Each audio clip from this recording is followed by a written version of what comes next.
They gave her a rusty key and called it an inheritance. They meant it as nothing, a formality. The last item on a list that nobody wanted to deal with: an old farmhouse on 40 acres of overgrown land in the Shenandoah Valley, 3 hours from anywhere that mattered. Worth less than the property taxes owed on it, worth less, they figured, than the time it would take to argue about it. Dorothy Hartwell took the key without a word. She held it in her palm on the drive home, turned it over once, felt the rust flake against her skin like dry soil. She didn't know yet that it would change everything. She didn't know yet that she would need it. First, you need to understand what Dorothy Hartwell looked like from the outside, because the outside is all her family bothered to see. 75 years old, white hair she kept pinned back without fuss. Hands that had kneaded bread turned garden soil, changed diapers, gripped steering wheels through ice storms, and held a dying husband's fingers until they went still. Hands that showed every year of work they'd done. She moved slowly now, not because she was fragile, because she had learned somewhere in her 60s that slow and deliberate was not a weakness. It was a different kind of strength. She knitted. She made strong tea. She had opinions about weather and soil and the way people talked to each other when they thought no one important was listening. To her son, Gerald, she was furniture. Not cruel furniture, not hated furniture, just furniture that no longer matched the room. Gerald Hartwell's house had been renovated 3 times in 4 years. The first renovation happened when his tech consulting business finally turned a corner after years of near failure. The second happened when the business didn't just survive, but thrived. The third happened because Sandra, his wife, had discovered a designer in Richmond who specialized in what she called intentional minimalism, which meant, as far as Dorothy could tell, that everything in the house was white, expensive, and slightly uncomfortable to sit on. Marble countertops, frameless cabinets, a living room that looked like the lobby of a boutique hotel where nobody actually lived. Dorothy had a room at the end of the hall. She had lived in it for 3 years, ever since Robert died, and she sold her own home to help Gerald and Sandra keep theirs when the business nearly went under. She had never once been thanked for that. Not directly, not clearly. There had been a dinner early on where Gerald had raised a glass and said something about family pulling together. Sandra had nodded with the tight smile she used when she wanted to look gracious without committing to anything. That was close enough to a thank you, Dorothy had decided. She had made herself small in that house. She kept to her room in the mornings until she heard Sandra leave for work. She cooked on Tuesday and Thursday evenings roast chicken, beef stew, the things Gerald had loved as a boy, and left the food on the stove without ceremony. She kept her knitting in a canvas bag so the yarn wouldn't spread across the living room and offend the decor. She stayed out of the way. She tried not to be a problem. And still she felt it happening. That slow, quiet erasure. It starts with eyes, not cruel eyes. Worse than that, indifferent eyes. Sandra's gaze would pass over Dorothy in the kitchen the way it passed over the coffee maker or the dish rack, registering presence without acknowledgement. Gerald would walk through a room and not say good morning, not because he was angry, but because Dorothy had simply stopped being the kind of thing you said good morning to. The grandchildren, Gerald and Sandra's 2 teenagers, had grown up in the years Dorothy had lived there. They were kind enough when reminded. But they were teenagers, and teenagers didn't look at old women when there was a phone to look at instead. Dorothy noticed all of it. She noticed the way dinner conversations rerouted around her, how plans were made in other rooms and announced as finished facts, how Sandra had started referring to Dorothy's room as the back room in conversations Dorothy could hear through walls that weren't thick enough. We could use the back room for a proper office. The back room gets good light in the mornings. If we didn't have the back room tied up, we could expand the home office properly. Dorothy had started sleeping lighter, waking at 4 in the morning with the particular anxiety of a person who knows something is coming and can't stop it and can't yet name it. She just didn't know the conversation would come on a Tuesday. She heard them in this kitchen before she reached the doorway. Not arguing. That would have been something heat motioned the possibility of change. What she heard was quieter. 2 voices at a measured, rehearsed volume. The kind of volume people use when they have already decided what they are going to say and are simply waiting for the audience to arrive. She stopped in the hallway, hand on the doorframe. She had learned at 75 that the moment before you walk into a room that will change your life is a moment worth standing in for a few extra seconds. She breathed. She walked in. Gerald and Sandra sat on the same side of the kitchen table. 2 coffee cups, one for each of them. The table had 4 chairs. The math was not subtle. "Good morning, Mom," Gerald said. His voice had the careful neutrality of a man who has been coached. "Sit down. We want to talk." Dorothy sat. She folded her hands in her lap and waited. "We've been thinking," Sandra began, "about the space in this house, about how we're all using it, about what makes sense going forward." Going forward, the language of human resources departments, the language of people who have decided to fire you and want you to feel like it's a logical outcome of circumstance rather than a choice they made. "I'm expanding the business," Gerald said. "I need a proper home office, real infrastructure. The contractor says the room at the end of the hall is the right footprint, good light separate from the main living areas." "My room," Dorothy said. "Not a question, a clarification. We've looked at some excellent facilities," Sandra said, moving quickly past it. "There's one 20 minutes from here, Meadowbrook. It's beautiful, actually. Studios, a garden, organized activities. You'd have your own space and there would always be people around." "I have people around now," Dorothy said. Silence. Gerald leaned forward, his elbows on the marble, his face doing the thing it did when he was trying to be patient with something he found unreasonable. "Mom, you're 75. You need support appropriate for your age. If something happened, if you fell, if there was an emergency, we can't always be here." "You're never here now," Dorothy said. She said it without heat, just as a fact. "The way you'd note the weather," Gerald's jaw tightened. "That's not fair. I'm not trying to be unfair. I'm trying to be accurate." Sandra set her coffee cup down with a small, precise click. "Dorothy, we're not asking. We've already contacted Meadowbrook. There's an opening next month. We'll help you move, help you get settled. This is the right decision for everyone." "For everyone." She meant for us. Dorothy looked at her hands on the table. The knuckles, the small brown spots that had appeared over the last decade like a slow map of everything her body had been through. Then she looked up. "My mother's property," she said. "The farmland in Shenandoah. It's still in my name," Gerald blinked. The shift in topic had caught him off balance. "Technically, yes, but Mom, that place is a ruin. We couldn't give it away when we were settling Grandma's estate. There's no electricity, no running water. The house is probably not even standing properly." "I want to go there instead," Dorothy said. The silence that followed was a different kind of silence. Not the silence of people who have run out of rehearsed lines. The silence of people who cannot decide if they have heard correctly. "That," Gerald said slowly, "is not a serious option." "It's my land," Dorothy said. "My name on the deed. My choice." "Sandra, you'd be alone, 3 hours from us, with no utilities. You're not—" "If I fall, it won't be your problem," Dorothy said. "You've made that very clear." Gerald stood up. Not storming, not theatrical, but up, away from the table, running one hand through his hair, the way he'd done since he was 12 years old, and something wasn't going his way. "We could pursue guardianship," he said. "If you're making decisions that put you at risk, we have options." Dorothy stood up, slowly, with great care. The way she did everything now, not because she was weak, but because she refused to rush herself for anyone. "Then pursue them," she said. "But I'll be gone before the paperwork clears." She walked out of the kitchen. She didn't look back. She packed for 2 days. Not everything. What mattered? Her mother's photographs. Robert's watch. 3 good sweaters, work pants, rubber boots that had seen 30 years of garden seasons. Her cast iron skillet, because cast iron was the only cookware that improved with age and didn't apologize for it. Her knitting bag. Her reading glasses. A box of her mother's letters she had never had time to sort through. She didn't call Gerald to say goodbye. She called Frank Dawson. Frank was 68. He had lived 4 houses down from Dorothy's old address for 20 years. The address before she sold it, before Robert died, before the marble countertops and the managed silences. He was a former auto mechanic, widowed 6 years ago, the kind of man who showed up to help without needing to be asked twice and without needing to talk about why.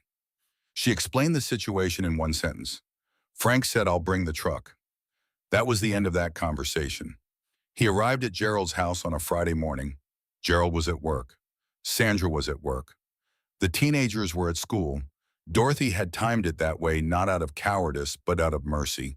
She didn't want a scene. She didn't want Gerald standing in the driveway making it harder out of guilt and pride, and that complicated thing he did where he confused controlling her with caring about her. She left a note on the kitchen table. 4 sentences. Gerald, I'm going to the property. Please don't contact me unless it's important. I'll be fine. She left the house key on top of the note. She did not leave the other key, the rusty one. That one went in her jacket pocket and it stayed there. They drove 3 hours southwest through the flat suburban sprawl that gradually gave way to rolling farmland, then to the steeper green hills of the valley, then off the main highway onto a county road, then off that onto a gravel track, then off that onto a rutted dirt path barely wide enough for the truck. Frank drove without talking. Dorothy looked out the window. She watched the world change, watched the strip malls and traffic lights become farmhouses and fence lines, watched the fence lines become tree lines, watched the trees press in closer until branches scraped the roof of the truck cab like patient fingers. Last chance to change your mind, Frank said. Not pushing, just offering. Keep driving, Dorothy said. The trees opened up. Dorothy saw the house. It was worse than she'd imagined. And she had imagined it badly. 2 stories. White paint so weathered it had turned the color of old bone. The porch listed to the left at an angle that suggested structural regret. Every window was clouded with decades of grime. Vines had climbed the south wall all the way to the roof line and were working on the chimney. The yard, if you could still call it a yard, was chest-high in weeds, dense tangles of blackberry cane, and young saplings that had decided the clearing was theirs now. In the distance, what had once been a barn had given up the vertical project. Its roof had fallen inward.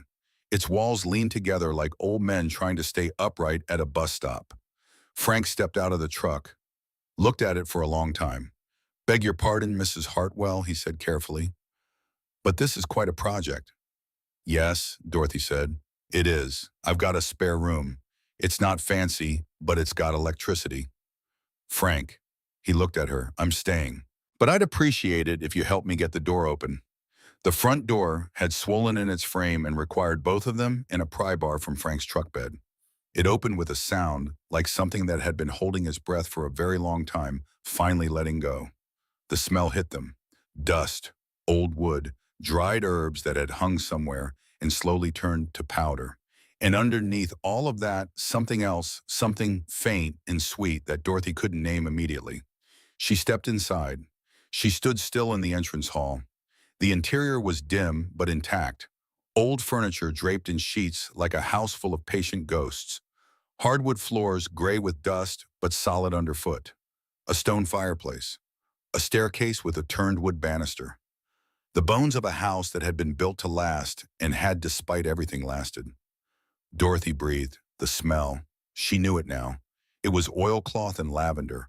Her grandmother's smell, Agnes's smell, preserved in the sealed air for decades like something that had refused to leave. Okay, Frank said behind her. I'll unload the truck. He stayed until 4 o'clock. Helped her find and clear a path to the kitchen. Helped her locate the hand pump well at the side of the household, but functional, the water cold and clear. Helped her pry open windows that hadn't moved in years so the stale air could finally go somewhere. Before he left, he stood at his truck and looked at her with the direct honesty of a man who had lived long enough to say hard things kindly. You call me, he said. Anything, call me. I'm 3 hours away, but I move fast when I have to. I know you do, Dorothy said. Thank you, Frank. He drove away down the rutted track. She stood on the porch and listened to the sound of the truck engine fade into the distance. Listened to what replaced it. Birds. Dozens of them in the trees at the clearing's edge. Wind moving through the high weeds. Somewhere deep in the overgrowth, the sound of water, a spring at the east edge of the property still flowing after everything. Silence that wasn't silent. She went inside and made a fire. The first night was the longest of her life. Not in a bad way, in the way of a pigeon who has been running on noise, other people's schedules, other people's comfort, the constant low hum of someone else's house, and suddenly that noise is gone. The contrast is startling. The quiet feels enormous at first, like a space you don't know how to fill. Dorothy ate cold soup straight from the can, sat on the porch steps until the dark came fully down. The stars appeared, She had forgotten about stars. Gerald's suburb had enough light pollution that the sky at night was more of a smudged amber than a proper dark. You knew stars were theoretically out there but had no evidence. Here the sky was an event. She sat with her head tilted back and counted constellations she hadn't thought about since Robert was alive. He had known them all, had stood in their old backyard on summer nights and traced the shapes with one finger, explaining mythology she always pretended to follow, less than she did because he enjoyed explaining and she enjoyed watching him enjoy it. She pressed her palm flat against the cold porch wood. I'm here, she thought. To him, to herself, to whoever was listening. I don't know why yet, but I'm here. She woke before dawn to a sound she had completely forgotten existed. A bird. A single bird somewhere in the tree outside the bedroom window, announcing itself to the gray light with an extravagance of volume that seemed entirely disproportionate to the size of the creature making it. Then another bird answered. Then 6 more joined. Then the whole tree line was noise and mourning and light pushing up over the eastern hills like something that had given up waiting for permission. Dorothy lay still and listened. Her back hurt. The mattress was decades old and had compressed into an archaeology of previous sleepers. Her knees felt the cold. Her hands were stiff. She swung her legs over the side of the bed, sat up, and began the daily negotiation with gravity that 75 required. One more time, she told her body. Come on. Her body, as usual, complied. She spent the first morning in the way she had always approached unfamiliar land walking, reading the property the way her grandmother had taught her to read it, which meant slowly without agenda, letting the ground tell you what it wanted to say before you started telling it what you needed. The weeds were vigorous. That was the first thing she noticed. Not scraggly, struggling weeds, dense, healthy weeds with deep roots and real color. You didn't get weeds like that on dead soil. Exhausted land grew thin, pale vegetation. Land that still had something to give grew weeds that meant it. The east slope had that spring she'd heard. She found it through the brush, a seep that widened into a slow, clear flow over mossy stone. She cupped the water in her hands. Cold. Clean. Her grandmother had always said the spring was the reason the farm worked. The land has a heart, Agnes used to say. The spring is it. The old orchard ran along the north boundary, or what remained of it. Half the trees had died and gone silvery with age, but 3 apple trees still had new growth on them. Thin green shoots pushing out from bark that looked long past productive. She stood and looked at them for a full minute. Alive. Still alive. After all this, the south field was the most overgrown years of blackberry and multiflora rose had colonized it completely. She didn't go in. She just stood at the edge and looked at it the way you look at a large project before you begin. Not calculating, just letting yourself see it clearly first. By noon, she had walked the full perimeter. She came back to the house with a different feeling in her chest than she'd had when she arrived. Not hope exactly, something quieter than hope. The feeling of a person who has just determined that the situation is difficult but not impossible. That what looks ruined on the surface might have structure worth saving underneath. She had felt that about houses before, about gardens, about people. She had never felt it about herself. Not until now. She cleaned systematically. Starting with the kitchen, the heart of any house, as Agnes used to say. Boiled water on the camping stove Frank had left. Scrub surfaces cleared the window over the sink so light could get in, swept 40 years of accumulated debris out the back door. She found the fireplace functional. Found on a stack of old hardwood behind the barn that, though weathered, still burned. Found the hand pump reliable once she'd worked the rust out of it. Found the house's bones as she'd suspected. Sound, plumbing inoperable. Electrical inoperable. But the structure was Agnes. Built solid, built to last, built like Agnes herself had been built, not easily defeated. On the second day, she called Frank and gave him a list. Generator, solar panel kit, extension cord long enough to run from the barn to the house, a water filter, 2 boxes of candles. He didn't argue about the list. He showed up on Thursday with everything on it, plus 3 pounds of ground coffee and a case of canned goods. He stayed 2 hours, helped her set up the generator, refused lunch because he had somewhere to be, and left. She watched him go, thought about what it meant to have one person, just one who showed up because you needed them without calculation, without agenda. She thought about Gerald. She put the thought away. She had work to do. She cleaned the second floor on the fourth day. 3 bedrooms, a bathroom. The bathroom had a clawfoot tub that was improbably still intact and white. She cleaned it just to clean it, just because Agnes had probably bathed in it and it deserved to be clean. The first 2 bedrooms were unremarkable. Old furniture, old linens, the accumulated smallness of ordinary lives. Dorothy stripped them, swept them open the windows, and let the spring air begin to do its slow work. The third bedroom stopped her at the door. Agnes's room. She knew it immediately.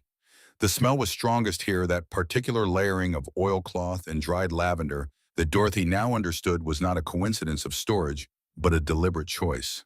Agnes had used lavender for everything. Had grown it along the south side of the house, had dried it in bundles, had tucked it into every drawer and cupboard as a hedge against mustiness, against decay, against the smell of time. You can't stop things from getting old, she used to tell Dorothy, when Dorothy was young and thought time was an enemy. But you can keep them from getting stale. Dorothy stood in the doorway. The bed was still made.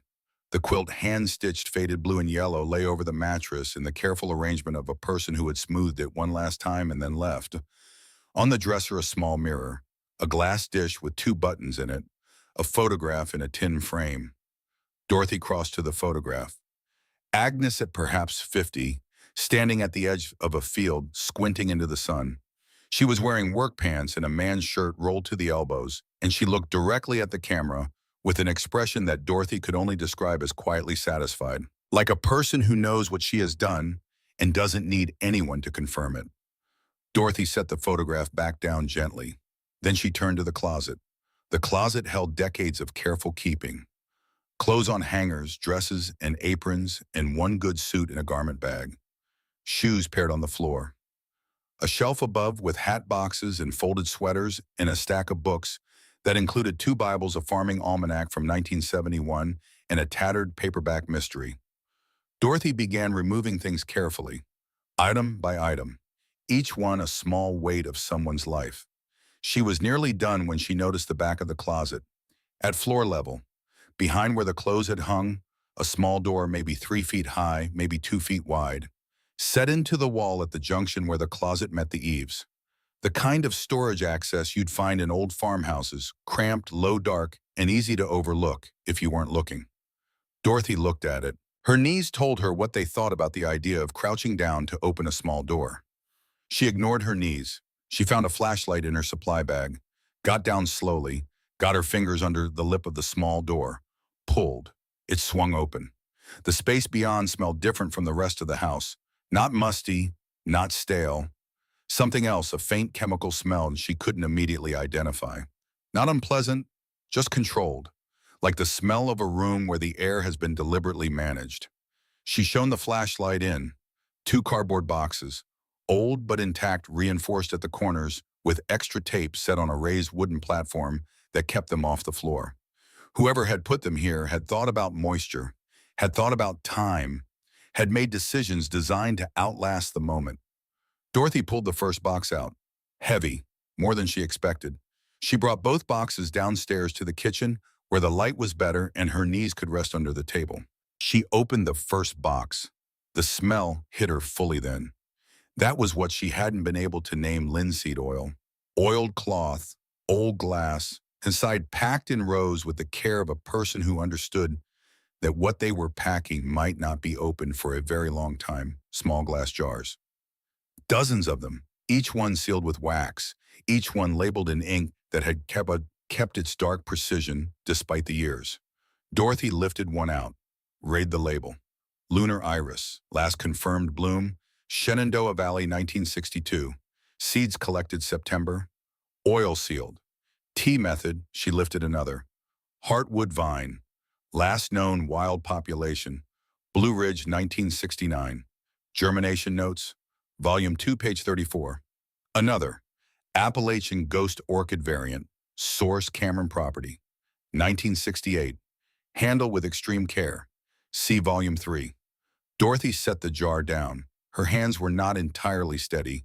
She opened the second box. 4 notebooks, cloth-bound, wrapped individually in oiled fabric and sealed with wax. She opened the first one, carefully feeling the seal give with a soft resistance. Her grandmother's handwriting. Precise, small, unhurried. The handwriting of a woman who wrote as if words deserved to be treated with respect. Volume 1, Agnes Catherine Hartwell. Begun April 1965. Dorothy opened to the first page. These are notes on the preservation of plant species I believe to be in decline or at immediate risk of local extinction. I am not a scientist. I have no credentials. I have only what I have observed over 30 years of working this land, that certain plants are disappearing faster than most people notice, and that seeds properly kept can wait longer than most people believe. I don't know who will read this. I don't know if it will matter. I only know that something that can be saved probably should be. Dorothy turned pages. Plant after plant. Species after species. Notes on soil conditions. Germination times, cross-pollination, observations, companion planting, seasonal variations. The kind of careful, systematic documentation that scientists trained for years to do. The work of a woman who'd never set foot in a university. 3 hours passed. The light outside had shifted from afternoon to evening when Dorothy finally reached the last page of the last notebook she had opened. Her grandmother's final entry, dated November 1983, 3 months before Agnes died. I am old now. My hands are not reliable. The garden has been left to itself for 2 seasons, and I can see it is managing without me, which is both comforting and a little insulting. Dorothy is in Richmond. She calls when she can. She is busy with her life and her family and her husband, as she should be. I have thought about calling her to tell her about these notebooks, about the seeds, about what I have tried to do here. I have picked up the phone more than once. But I think, and I have thought about this carefully, that telling her now would be a burden. She would feel obligated to come, to help, to manage something else. She already manages so much for other people. So I will leave these where they are. If she comes back to this property one day, and I believe she will, I don't know when, but I believe she will find them. She will know what they are. She will know what to do. She always knew more than she thought she did. I am only sorry I am not here to see it. Dorothy sat very still at the kitchen table. The lantern cast a warm small circle of light. Outside, the dark had fully come. She read the last lines again. She will come back. I believe she will. Her grandmother had known, had waited, had kept faith in a future she would never see. Dorothy set the notebook down, pressed both hands flat on the table, breathed. In the 3 years at Gerald's house, she had felt herself becoming less, had felt the edges of herself softening, blurring the slow diminishment of a person whose presence is tolerated but not wanted. She had started to believe, without fully admitting she believed it, that maybe they were right. Maybe the most honest thing she could do was get small, get quiet, take up less space. Now she sat in her grandmother's kitchen in the dark, surrounded by 40 years of patient waiting, and something shifted, not loudly, not dramatically. The way soil shifts when the first deep root finally reaches water, quiet, fundamental, invisible from the outside. She reached for the second jar she'd set on the table. The lunar iris, turned it in her hands. The seeds inside shifted against the glass, small, dark, improbable. Last known bloom, 1962, 63 years ago. Could anything survive that long? She didn't know. She knew seeds better than most people, but she had never attempted anything like this. Nobody had. These seeds existed nowhere else. If they failed to germinate, they were gone. If she got it wrong, temperature, depth, timing, they were gone. She set the jar down carefully, reached for the first notebook again. There was a paper tucked into the back cover, folded once, old. She unfolded it, not a scientific note, not a germination record. A letter. Dorothy. Her own name in Agnes's handwriting. She looked at the date at the top of the letter. September 12th, 1981. 44 years ago. Dorothy had been 31, living in Richmond, busy with Robert, with work, with a life that left no room for 3-hour drives to visit an old woman on a quiet farm. She remembered Agnes calling that fall, 3 times or maybe 4. She remembered being distracted, being tired, promising to visit soon and then not visiting. She had never visited again. Life had kept pulling. And then Agnes had died quietly in the winter of 1984, and Dorothy had come for the funeral and stood at a grave in February, cold, and felt a grief so mixed with guilt that she had never been able to fully separate the two. She looked at the letter in her hands. Her grandmother had written her a letter in 1981 and never sent it. Dorothy's hands were steady, which surprised her. She would have expected them to shake. She read, "Dorothy, I tried to call you last Tuesday. The line was busy. I tried again Thursday. You answered, but you had company coming and we only talked for a few minutes. I know how it is. I was young once. I'm writing this instead of calling because some things need more than a telephone. Some things need to be put down properly. I want to tell you about the seeds, about the notebooks, about the work I've been doing here for the last 15 years in this closet, in this field, in this house that everyone else seems to think is just a quiet old place where an old woman grows vegetables. It is more than that. I want you to know it is more than that. But I've started this letter 3 times now, and each time I stop myself because what I am really asking when I tell you about this is for you to carry on something I won't finish. And you are 31 years old and you are carrying enough. So I won't send this letter. I'll put it here with the seeds and I'll trust something I have always believed, that the right person finds the right thing and at the right time. Not a day sooner, not a day later. You will come here one day, Dorothy, when you are ready, when you have lost something or been set aside by something or found yourself with empty hands and no instructions. You will come here and you will find these notebooks and you will understand why I left them instead of giving them. Because a gift handed to someone who isn't ready for it is not a gift. It's just wait. Come when you're ready. I'll have everything waiting. All my love, Agnes. Dorothy set the letter down. For a long moment she didn't move. Outside, the spring night hummed and rustled with 1,000 small lives going about their business in the dark. Then she turned back to the first notebook. Turned to the page on lunar iris. She read it from the beginning. When she reached the end of the germination notes, she found a detail she had missed before. A small notation in the margin, written in lighter ink, different from the rest, added later as an afterthought.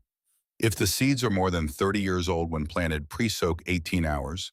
Soil temperature must be between 55 to 60 degrees. First germination approximately 14 to 17 days if viable. These seeds are patient. Give them the right conditions and they will surprise you. Dorothy looked at the lunar iris jar. She looked at the calendar on the wall, Agnes's calendar still hanging where it had been left frozen at December 1983. She thought about the south bed, the one she'd been clearing for 3 days, the rich dark soil she'd uncovered under the weeds, the spring exposure, the temperature. She thought about Gerald's kitchen, the marble countertops, the 2 coffee cups. She thought about her grandmother, a woman with no credentials, no recognition, no one who knew what she was doing, working quietly in this house for 15 years, sealing jars of seeds that the world hadn't asked for, keeping faith with something that might never be needed. Dorothy Hartwell was 75 years old. She had nothing left to lose. And somewhere in those cardboard boxes was 40 years of someone else's belief that she would arrive exactly when she was supposed to. She opened the notebook to page 1 and began to read it properly. Not skimming, not searching. Reading every word with the care that Agnes had put into writing every word. She read until the lantern needed fresh batteries. She read until her tea went cold. She read until the night went fully quiet around the old farmhouse. And when she finally stopped, she did not stop because she was finished. She stopped because she had just turned to the back, inside cover of the first notebook, where Agnes had made one final notation, not a plant note, not a germination record. A name Dorothy did not recognize, an address in Richmond, a date 1971, and below it in Agnes's careful hand, one sentence. They never responded as promised, but I kept the copy. See the 4th notebook, last pages. Dorothy looked at the 4 notebooks on the table. She had read 3 of them. She picked up the 4th, and there pressed flat between the last 2 pages was a folded document, old. The paper stiff with age. She opened it carefully in the lamplight. It was Agnes's handwriting, but different from the notebooks, formal, deliberate, the handwriting of someone writing not for herself, but for an institution. At the top, a date, February 14th, 1971. Below it, an address in Richmond, Virginia, and the opening words, to the attention of the American Botanical Preservation Foundation. I am a farmer's widow in Shenandoah County. I believe I have something you should know about. Dorothy read the first paragraph and understood in an instant that the letter in her hands was the beginning of a story she did not yet know the end of. She set it down carefully. She looked at the name on the document again, the American Botanical Preservation Foundation. She didn't recognize it, but Agnes had. And Agnes had thought it important enough to keep a copy of this letter for 50 years hidden in an oiled box behind a door that no one would find unless they were supposed to. She did not read further that night. She set the document back carefully between the notebook's last pages exactly where Agnes had placed it, turned off the lantern, went upstairs. But she did not sleep for a long time. She lay in Agnes's old bed under the faded blue and yellow quilt and listened to the old house settle around her in the dark and thought about 40 years of patience and 40 years of faith and the strange grace of arriving somewhere just when you were needed most. Morning came hard and bright the way it did in the valley in April. No gentle easing and just sudden light over the eastern ridge that turned the mist in the low field gold for about 4 minutes before burning it off entirely. Dorothy was already on the porch when it happened, tea in both hands, the folded document from the notebook in her jacket pocket. She had carried it there when she dressed without deciding to.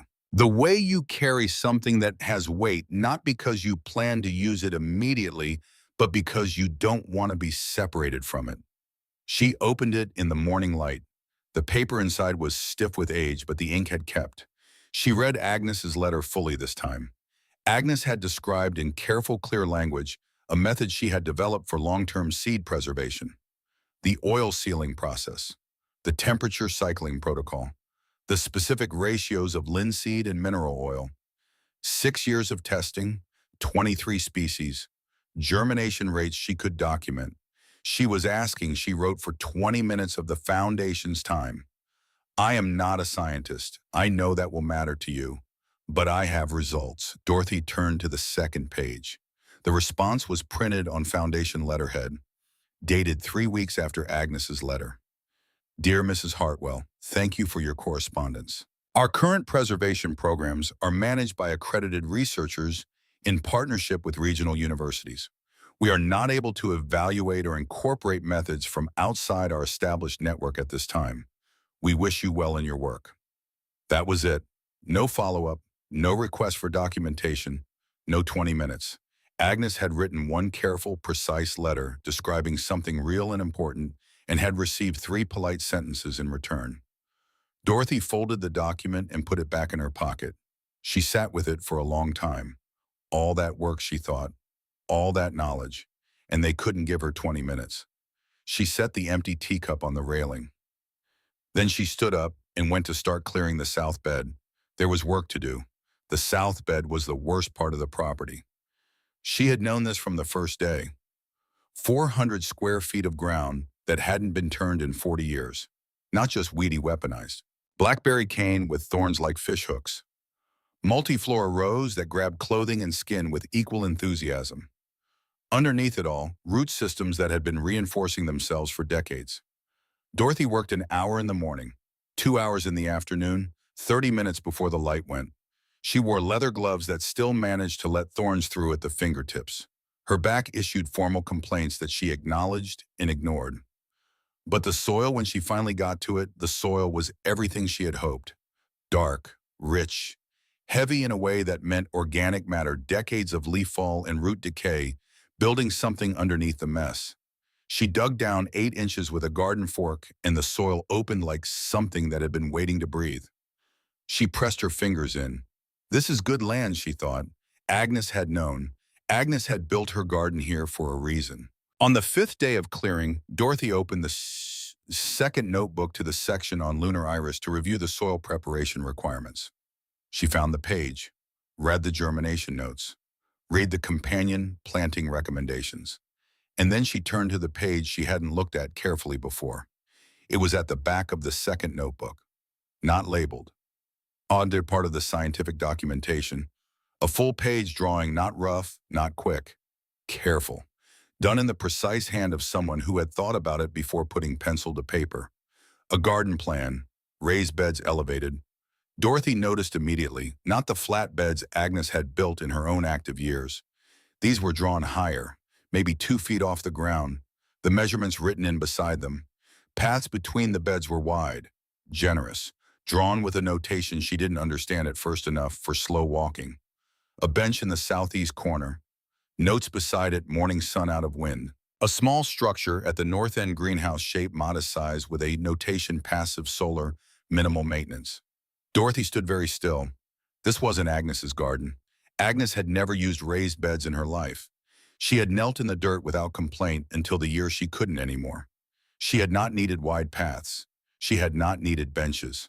This garden was designed for someone whose back would hurt, someone who couldn't kneel easily, someone who needed to rest mid-morning and still feel useful while doing it. Dorothy looked at the bottom of the page, a single line in the margin, smaller than the rest. I know your back will hurt by the time you find this. I designed the beds high so you won't have to kneel. You're welcome. Dorothy sat down in the dirt, right there in the middle of the south bed she was clearing. Sat down in the soil she was planning to plant, surrounded by the brush she hadn't finished cutting, and held the notebook in her hands and did not move for a long time. Her grandmother had known. Not guessed, not hoped. Known. Known that Dorothy would come here old. Known her body would be different. Known she would need different conditions than Agnes herself had needed. And built those conditions into a plan she'd drawn out when 20 years ago, parenting, a plan she'd left folded in a notebook in a sealed box behind a small door that nobody would find unless they were looking. You will come when you're ready, the letter had said. Agnes had been ready for her the whole time. Dorothy pressed one hand flat into the soil. She could feel its temperature, its texture, the way it gave slightly under pressure and held the shape after.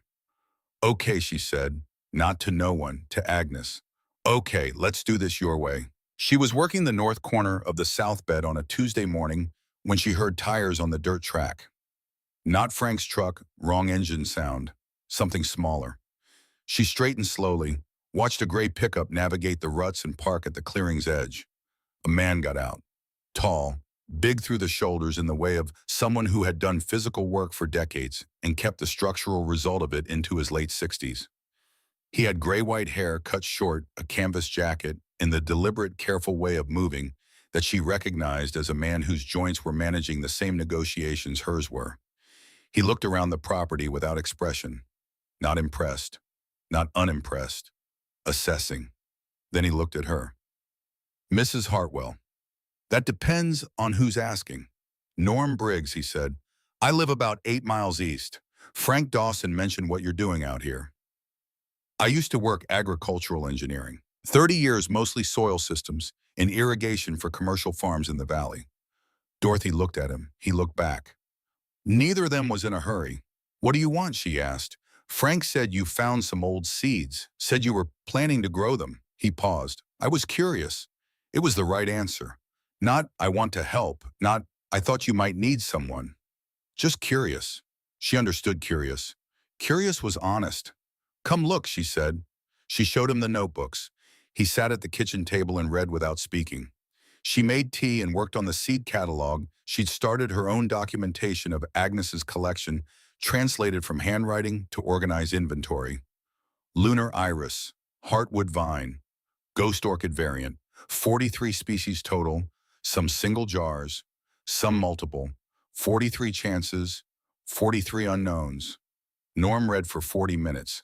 When he looked up, his expression had not changed, but something in it had shifted. I've read agricultural preservation literature for 30 years, he said. This documentation is better than most of what I've seen from accredited institutions. She was a farmer's widow with no credentials. I know. He looked back at the notebook. That's what I mean. He stayed 4 hours, walked the south bed with her, measured the spring flow at the east edge, calculated its consistency, told her it was reliable enough to build a drip system from if she wanted. Looked at the soil samples she'd set aside and told her from texture and color alone what she already suspected: it was excellent. Not just adequate, excellent. Before he left, he stood at his truck for a moment. I retired 18 months ago, he said. Company got bought out. They wanted younger engineers. Cheaper. He looked at the property, not at her. I've been at home for 18 months with 30 years of agricultural knowledge and nothing that needs it. Dorothy understood everything he wasn't saying. Tuesday and Thursday mornings, she said, if you want. He nodded once, got in his truck, left. She watched the dust settle after him. Frank, she thought, you meddling, wonderful man. She planted the lunar iris on a Wednesday in early May. 30 seeds, pre-soaked for 18 hours in cool water, as Agnes's notation had specified. Planted at the depth the notebook indicated. Spaced according to the diagram. Watered with the careful restraint of someone who understood that too much attention was its own kind of damage. Then she waited. Day 1, nothing which was expected. Day 3, nothing also expected. Day 7, nothing less expected. She had been trying not to expect anything, and finding that trying not to expect something still creates a kind of expectation in the trying. Norm came Tuesday and Thursday. He was building the irrigation framework from materials they'd ordered through Frank P. Bussy pipe connectors, a small pump to draw from the spring. He worked methodically and without much conversation, which Dorothy appreciated. She was a person who had spent the last 3 years surrounded by words that meant nothing. Silence that meant something was a relief. Frank came on Saturdays with supplies and the news of the wider world, which he delivered in the tone of a man for whom the wider world had mostly become an abstraction. What mattered was local. What mattered was near. Ruth Calloway arrived on a Thursday morning in mid-May without announcement. Dorothy heard the car, came out of the greenhouse space she and Norm had begun framing, saw a woman she didn't recognize. 70s. Sharp eyes. The posture of someone who had spent 40 years in a classroom and never entirely left it.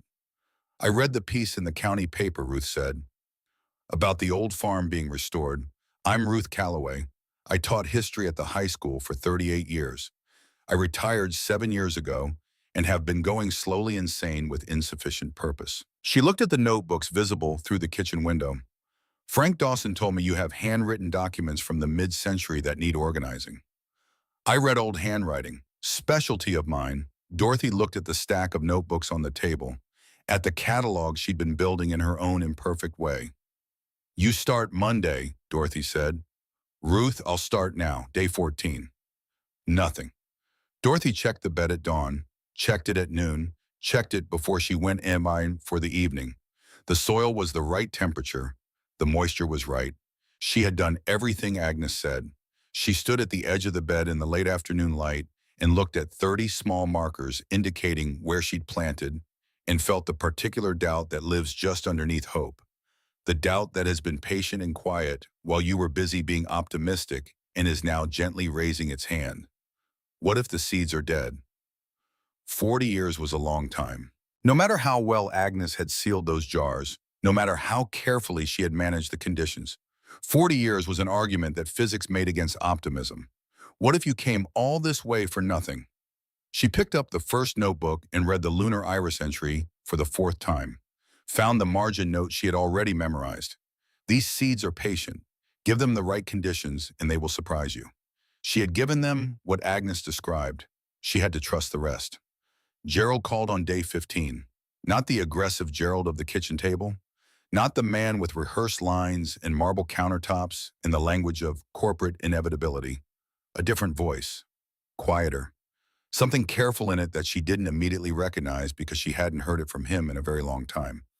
How's the house, he asked. Better every week. Frank says you've got people helping now. I do. A pause. That's good, that you're not alone out there. She waited. She had learned raising Gerald that when he started with small talk, it meant he was working up to something larger. Sandra and I have been, he stopped. Started again. Things are complicated here. Gerald, yeah. Say what you called to say. Another pause. Longer. The kind that happens when someone is deciding whether to say the true thing or the easier thing. He said the true thing. Do you ever think about the fact that you're going to die? She blinked. She had not expected that. Every day, she said honestly, for the last 20 years more or less. Doesn't it? His voice changed. Something ragged in it now. Doesn't it frighten you all the time? Doesn't it make you feel like you can't, like you have to move fast, like you have to make everything certain before he stopped again? Dorothy sat down slowly at the kitchen table. She looked at Agnes's notebooks stacked there. At the inventory Ruth had been meticulously building from them. At the jar of lunar iris seeds she'd kept back from the planting as insurance. Is that why you wanted me out of the house? She said. Not accusatory, just asking. The silence that followed was the most honest thing Gerald Hartwell had said to her in years. Every time I looked at you, he said, I don't know how to explain this. You saw what you're going to look like, Dorothy said. You saw where this goes, and you couldn't stand having it in the house. I know how that sounds. It sounds like fear, Gerald. That's all it is. Just fear. That's not small, he said. No, she said, it's not. But fear doesn't have to be a reason. It can just be a feeling. You feel it, and you go do the thing anyway. On what thing? I looked out the window at the south bed in the evening light. Whatever needs doing. He didn't call back that night. She hadn't expected him to. Some conversations needed time to settle before the person on the other end of them could figure out what to do with what they'd said. She went to bed thinking about Gerald at 10 years old, afraid of the dark, refusing to admit it. Coming to her doorway at 2 in the morning with some transparent excuse about needing a glass of water. She had always gotten up. She had always gotten him the water. Some things didn't change just because time did. Day 16, 30 markers in the south bed, 30 small squares of earth, each one a question. Dorothy stood at the bed in the early morning. The light was flat and gray clouds had moved in overnight, the first overcast day in 2 weeks. She looked at the soil. The soil looked back. Nothing. She stood there for 5 minutes, let herself feel the full weight of the possibility that she was wrong. That 40 years was too long, that this would not work, felt it clearly, didn't look away from it. Then she went inside and had breakfast and picked up the fourth notebook, the one she hadn't finished, and continued reading where she had left off. Because the work didn't stop, because the outcome was uncertain. That was something written into every page of Agnes's notebooks, not as a statement, but as proof. 30 years of work without recognition. 30 years of seeds sealed in jars that no one might ever plant. Agnes had kept going anyway. Dorothy could manage a 16th day. Day 17, 6:14 in the morning. Norm's truck appeared at the clearing before Dorothy had finished her first cup of tea. Earlier than usual, she watched him park, watched him walk to the south bed instead of the barn where he usually started, watched him stop, stand still. He didn't call out. He just stood there looking at something, and he was still standing there when Dorothy came out the door. She walked across the clearing to him. He stepped to the side so she could see. One shoot, thin as a wire, pale green at the very tip, shading to darker along its half-inch length. Pushing through the soil at marker number 7 with the particular determination of something that has decided. Dorothy went down on one knee. Her knee complained. She didn't hear it. She looked at the shoot from 2 inches away. Then she looked up. There was another one. And another. 4, 7. More emerging at the edges of the circle she was scanning. 11, 12. She stopped counting because it didn't matter anymore. They were there. They were real. 40 years in the dark, and they had come through. Agnes, she thought. Not a word spoken. Just the name. Just the fact of the woman who had sealed these seeds and left them and trusted in something she would never live to see. Norm crouched beside her. They stayed that way for a long moment without speaking. Germination rate is going to be around 40%, he said finally, the engineer in him surfacing because that's what it did. Remarkable, Dorothy said. I was going to say unprecedented for seed this old, he said. He paused, but yes, also that.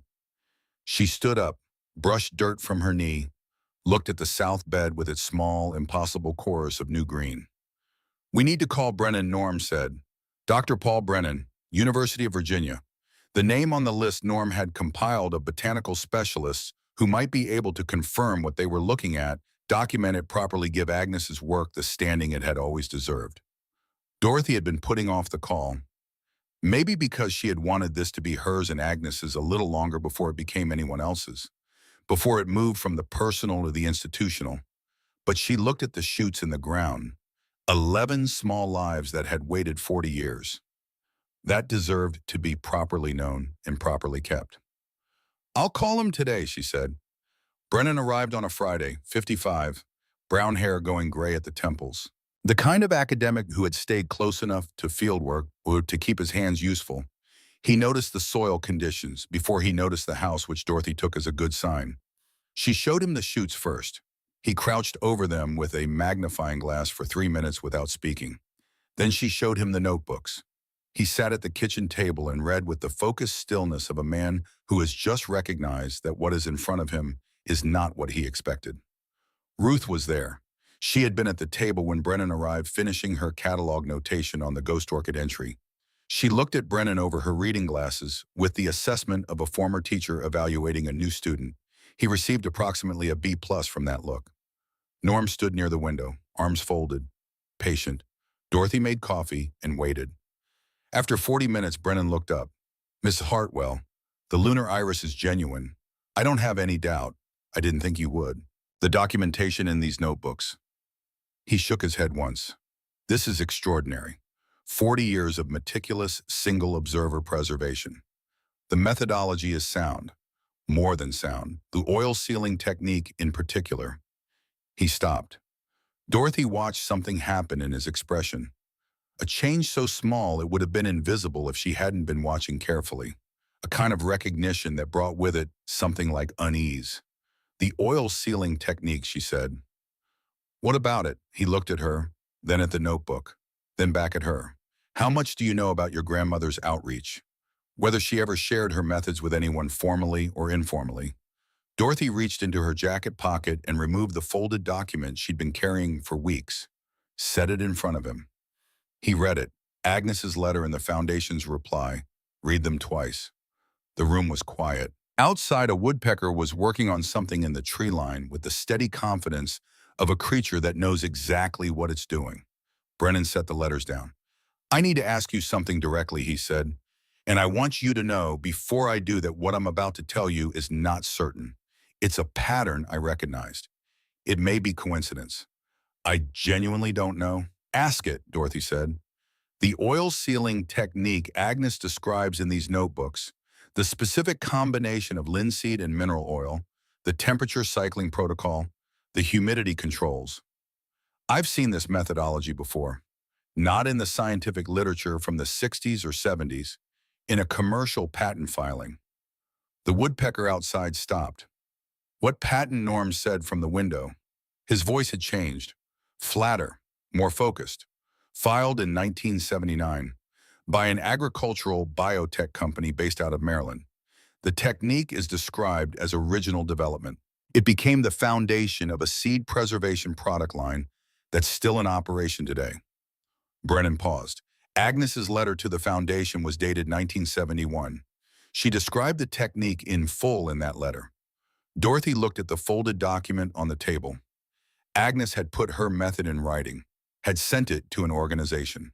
The organization had presumably passed it along through their network, through the professional relationships of the people who worked there. And 8 years later, the Foundation staff, Ruth said. She had been quiet so long, Dorothy had almost forgotten she was there. Now her voice was precise and cold, in the way of someone who had spent decades teaching young people to think critically about institutional behavior. "Who ran it in 1971? "I don't know," Brennan said. "I'd have to look." "Then look." Ruth said. Brennan nodded. He looked at Dorothy. "I want to be careful here. I'm not accusing anyone definitively. Records from that period are incomplete. The company may have developed the method independently. It happens. It also doesn't happen," Norm said. "I worked with commercial ag firms for 30 years. They didn't develop anything independently that they could acquire for free from someone who didn't know their legal rights." The sentence landed in the room and sat there.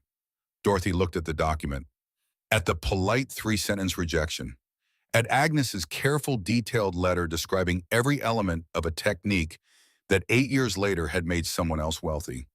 "We are not able to evaluate methods from outside our established network at this time.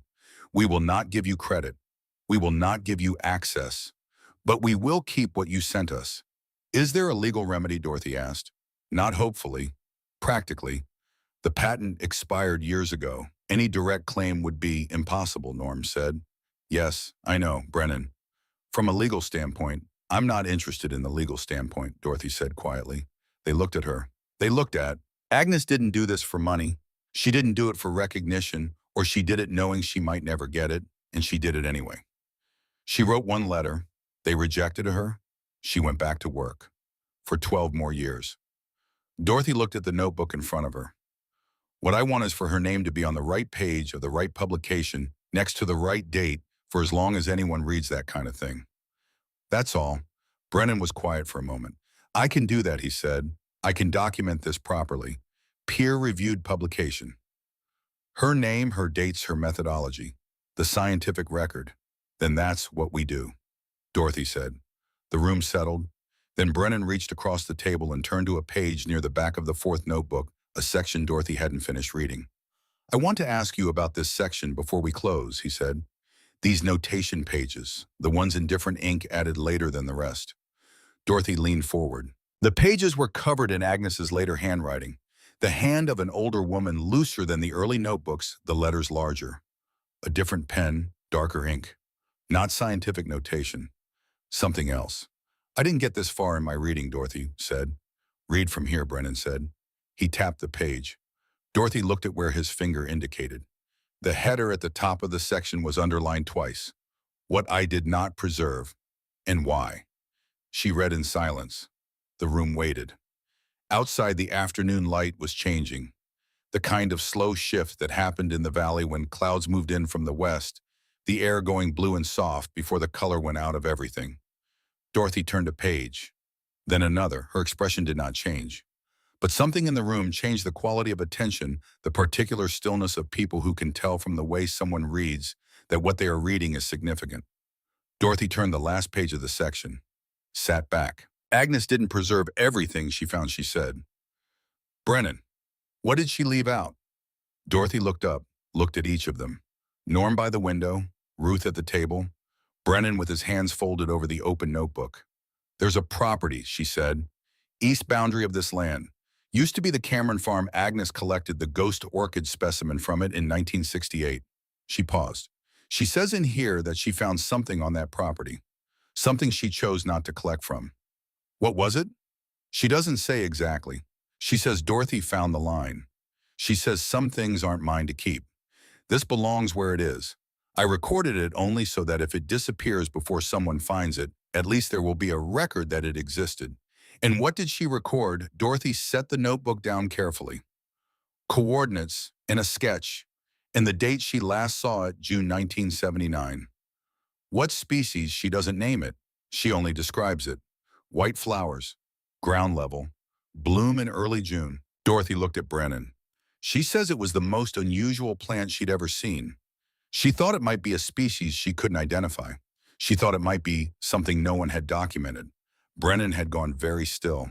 She writes, Dorothy continued that she was afraid to name it, afraid that if she named it, someone would come for it, dig it up, take it somewhere, so she just recorded where it was and what she saw and left it. That property, Norm said slowly. He had moved from the window, was standing at the table now. The Cameron farm. Sold 3 times since then, Dorothy said. The last sale was, she has a news clipping at the back of this section. She turned to it. 1987, development company bought it. They were planning. She stopped, read the clipping. Read it again. What Ruth said. Dorothy set the clipping on the table so they could all see it. Small town newspaper, property sale announcement. Routine except for one detail. The development company that had purchased the Cameron farm in 1987 had the same name as the company Brennan had mentioned. The company with the patent. The company that had taken Agnes's oil sealing technique and built a product line on it. They had bought the land where Agnes had found something she was afraid to name. Did they build on it, Norm asked. Dorothy looked at the clipping. At the date, I don't know, she said. I don't know what happened to that land after 1987. Brennan reached for his phone, opened a property records database, typed in the county and the parcel number from the clipping. The room waited. He found it. He looked at the screen for a moment. Then he set the phone on the table so they could read it. The Cameron parcel, current status, current owner. The company had filed for bankruptcy in 1994. The land had reverted to the county. It had sat in limbo for years, too small to develop profitably, too complicated legally to sell easily. It was not developed. It was not built on. In its current boundary, Dorothy saw it as soon as the map loaded, ran along the eastern edge of her property line. The Cameron land was not 3 miles away as she'd assumed. It was not down a different road. It was adjacent. It shared a fence line with her grandmother's farm. It had always been adjacent. Agnes had walked to it, Whatever she had found there, whatever she'd been afraid to name, afraid to collect, afraid to draw anyone's attention to was potentially still there, right next door, on land the county owned and nobody had touched in 30 years. Dorothy stood up from the table. She looked at the east fence line visible through the kitchen window, the old post and wire boundaries she'd cleared brush from in her first week but hadn't crossed. It could be anything, Norm said carefully. 40 years. Whatever Agnes found could be long gone. Or Brennan said, and his voice was doing something complicated. The voice of a scientist trying very hard not to let excitement interfere with rigor. It could still be there. If it was established enough in 1979, if no one disturbed the ground. June Ruth said. Everyone looked at her. Agnes last saw it in June. Whatever it was, it blooms in early June. Ruth looked at the calendar on the wall. Agnes's calendar. December 1983. Today is the 22nd of May, she said. Dorothy looked at the east fence line. 9 days. Whatever Agnes had been afraid to name, whatever she had guarded with silence for 11 years, was 9 days from blooming. If it was still there, if it had survived, if the ground had been left alone long enough. Dorothy stood at the kitchen window for a long moment. Then she turned to Brennan. How do I access county land legally? He blinked. You'd need a permit, botanical survey access. It takes how long with the right university backing? He looked at his phone. Maybe a week, maybe less if I make some calls tonight. Make the calls, Dorothy said. That night, after Brennan and Ruth and Norm had gone, Dorothy sat on the porch in the dark. The south bed was invisible at this hour, but she knew it was there. She could feel it, the 12 lunar iris shoots doing the slow work of becoming. She thought about Agnes walking to the fence line in June of 1979, finding something, being afraid to name it, being afraid that naming it would bring the wrong people. The wrong people had come anyway, had bought the land anyway, had done nothing with it because their ambition was bigger than one rural parcel, and then their ambition had failed them entirely. And the thing Agnes had found, if it was still there, had been sitting 9 days' walk from where Dorothy now sat waiting through 46 summers, unobserved. Agnes hadn't just been protecting the plant. She had been protecting the finding of it, keeping it for a moment she couldn't foresee, leaving it for whoever was supposed to find it next. 9 days, Dorothy thought.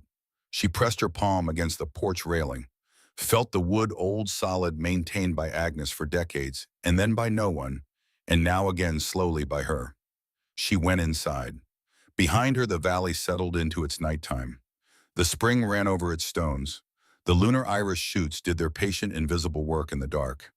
And in the fourth notebook on the page Dorothy had been reading, Agnes's words sat in the lamplight she hadn't fully extinguished. I recorded it only so that if it disappears before someone finds it, at least there will be a record that it existed. I hope it doesn't disappear. I hope someone finds it in time. She did not go to the fence line, not yet. Every morning she woke with the particular pull of it. The east boundary, the overgrown wire fence she could see from the kitchen window, the land beyond it where Agnes had walked in the summer of 1979. 9 days, then 8, then 7. Dorothy worked. She worked because work was the only thing she had ever found that was honest about time, that it passed at its own pace regardless of how urgently you wanted it to move. She finished clearing the south bed. She transplanted the lunar iris seedlings into the raised beds Agnes had designed, the elevated beds, the ones with the wide paths between them, the ones built for an old woman's back. She thought about Agnes every time she straightened up without having to kneel. She thought about what it meant to be known that well by someone who had been dead for 40 years. Brennan called on day 6. The permit had cleared. University Botanical Survey access to the adjacent county parcel. Legal documented effective immediately. She thanked him, hung up, sat at the table for a moment. 3 more days. She had waited this long because Agnes had specified June. Because whatever Agnes had found bloomed in early June. Because finding the location was one thing, and finding it at the right moment was another, and Dorothy had not come this far to rush the last 100 yards. She could wait 3 more days. Gerald called on day 7, not to talk about himself, not to fill space with carefully managed emotion. He said, I want to come. Come where there? The property. A pause, Vom. I've been thinking about what you said, about fear being a feeling and not a reason. I've been thinking about it every day. Dorothy looked out the kitchen window. The east fence line. 2 more days. Saturday, she said. Come Saturday. That's 3 days I know when Saturday is, Gerald. A beat of silence. Then, okay, Saturday. She set the phone down and stayed at the window a moment longer. She was not ready to forgive Gerald. She wanted to be clear with herself about that. Forgiveness was not something you decided and then had.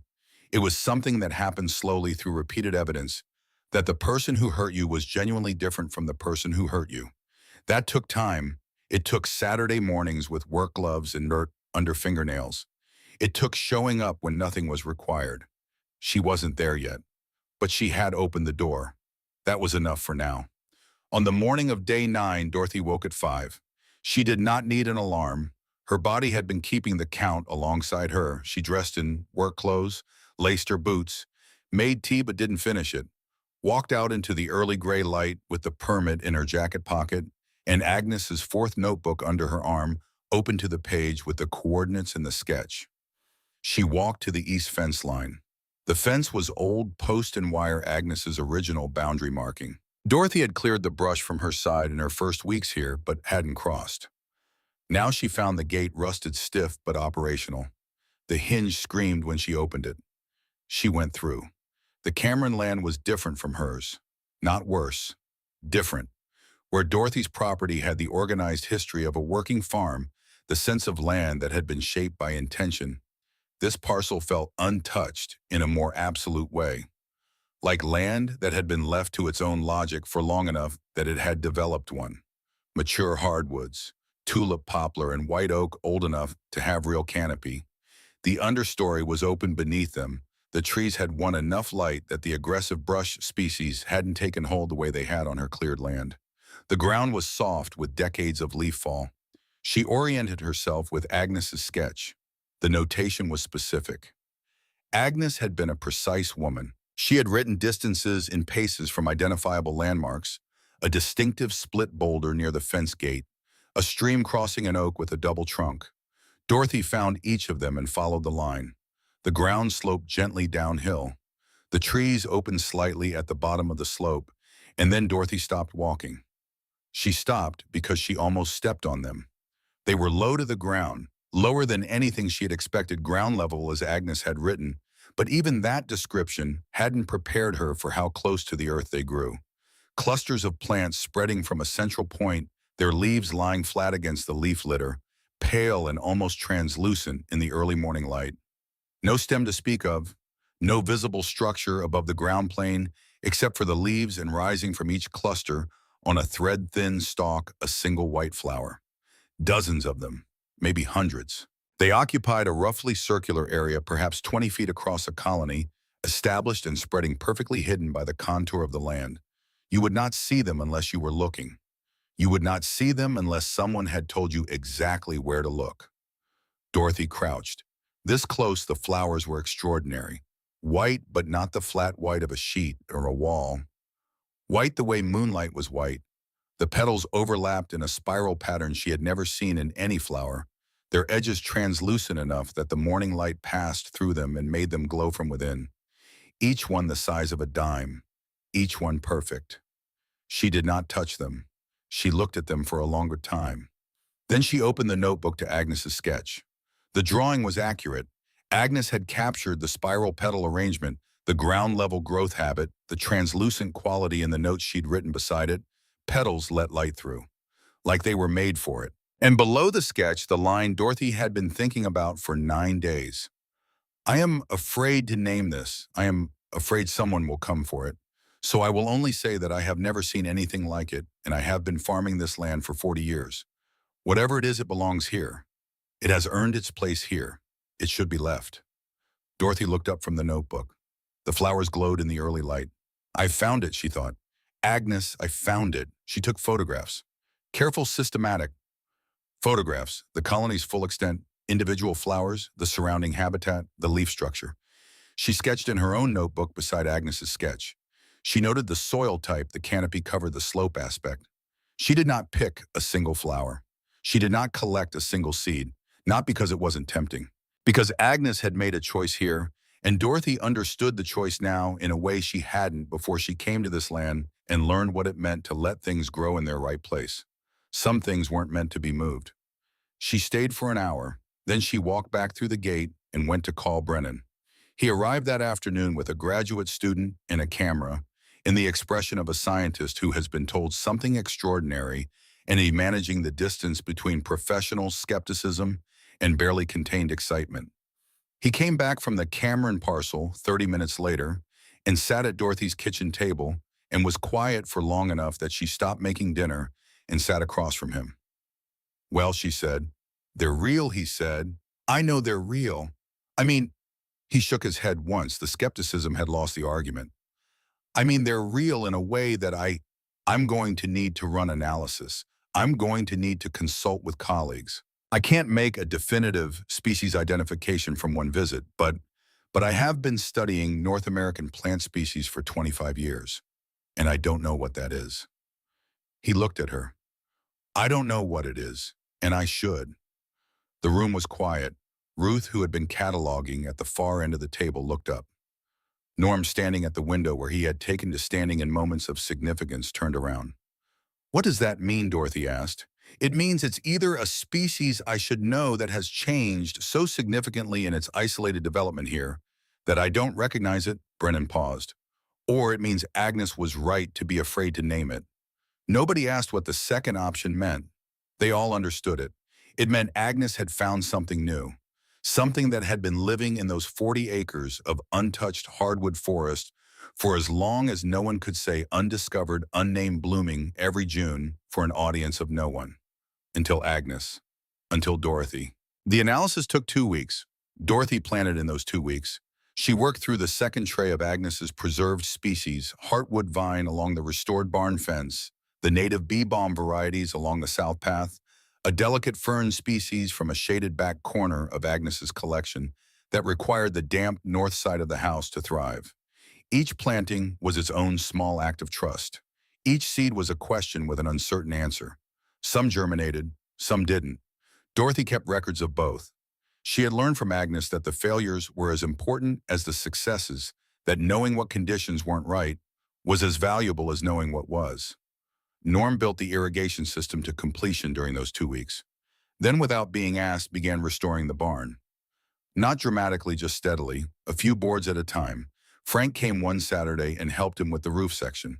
They didn't talk much while they worked, which Dorothy found watching them from the garden completely typical and completely right. Men who had worked with their hands for decades communicated in the rhythms of work. The way the task was approached, the way difficulty was solved without discussion, the particular economy of gesture that meant, here I've got this end, all of it, was a language she recognized from Robert, from her father, from the long lineage of men who expressed care through reliable presence and useful action. She thought about Gerald, about what it would take for him to become that. She thought possibly quite a lot, possibly years, but possibly. Gerald arrived on the Saturday he had promised. He drove up the track in a car that still said money but had a bag of tools on the back seat. Dorothy watched him from the porch with her tea. He got out slowly, looked at the property. She watched his face. The last time he had seen this place, she had described it to him as a ruin. He had agreed without seeing it. He had called it worthless without standing on it. And now he stood at the edge of the clearing and saw the raised beds with their rows of established plants, the rebuilt fence line, the greenhouse frame, gleaming new on the north side, the restored barn in its early stages with fresh boards interrupting the weathered gray, the south bed with its lunar iris growing in the specific formation Agnes had drawn in her notebook 40 years ago. He looked at it all for a long moment. Then he looked at Dorothy. She did not say anything, did not make it easier for him. I owe you more than an apology, he said finally. Yes, she agreed. You do. She came down the porch steps and handed him the work gloves she'd bought at the hardware store in town. Not his size exactly. Close enough. The north bed needs turning, she said. Norm will show you the depth. Gerald looked at the gloves, looked at her. She was already walking back to her own work. He put the gloves on. She watched him work without making it obvious she was watching. He was not graceful at it. His back gave him trouble in a way he tried not to show. He held the garden fork wrong at first, the grip of someone who had never held one with intention, and Norm corrected him without comment, demonstrating rather than explaining which was exactly right. Gerald did not complain, did not check his phone, did not perform enthusiasm. He just worked. Awkwardly slowly with the careful attention of a man doing something unfamiliar and refusing to do it badly. By midday, he had turned the north bed to the right depth and amendment ratio. It wasn't fast work. It was correct work. There was a difference, and Dorothy had spent enough time watching people in this garden to know it. She brought lunch out to the porch. Gerald sat on the steps and ate without speaking for a while. Then, tell me about the notebooks. She told him. Not everything. The important things. Agnes's 30 years of work. The preserved species. The technique she had developed and documented and sent to an organization that had used it and sent her 3 polite sentences in return. The Cameron land and what grew there. Gerald listened with the particular stillness of someone who is receiving information and understanding that it is also accusation, not direct, not aimed at him specifically, but adjacent. You came from this line of women. You are the beneficiary of this history, and you almost let it disappear. I didn't know any of this, he said. I know. When Grandma Agnes died, I was at college. I barely Gerald. He stopped. I'm not telling you this so you feel guilty. I'm telling you because this is what you come from. Your great-grandmother spent 30 years doing extraordinary work that the world ignored. Your mother found it at 75 after being told her time was over. She looked at him. This is your family, not the house, not the business. This. He was quiet for a long time. Then he picked up his fork and went back to work. That was the right response. Dorothy had known it would be, or she wouldn't have said it. Brennan called on a Tuesday. She was in the greenhouse with Ruth when her phone rang. She could tell from the first syllable that it was significant. The analysis is back, he said. Tell me, it's new, 2 words, the simplest possible sentence. New, Dorothy repeated. New, undescribed, not in any database, not related closely enough to any known species to have been previously recorded as a variant or subspecies. He paused, and in the pause, she could hear him calibrating between professional precision and the simpler truth. Dorothy, it's a new species. It has been sitting in that forest for we don't know how long. Based on the colony size and typical growth rates for plants in that family, we're estimating decades, maybe longer. Dorothy sat down on the greenhouse bench. Ruth was watching her. What happens now? Dorothy asked. Now it gets formally described and named. The discoverer traditionally has the right to propose the name. In this case, the first recorded observer was Agnes June, 1979. That makes her the discoverer by scientific convention. Another pause. I'd like to propose naming it for her, with your permission. Dorothy looked through the greenhouse glass at the south bed, at the lunar iris in full growth now, their leaves broad and healthy. What would you call it? She asked.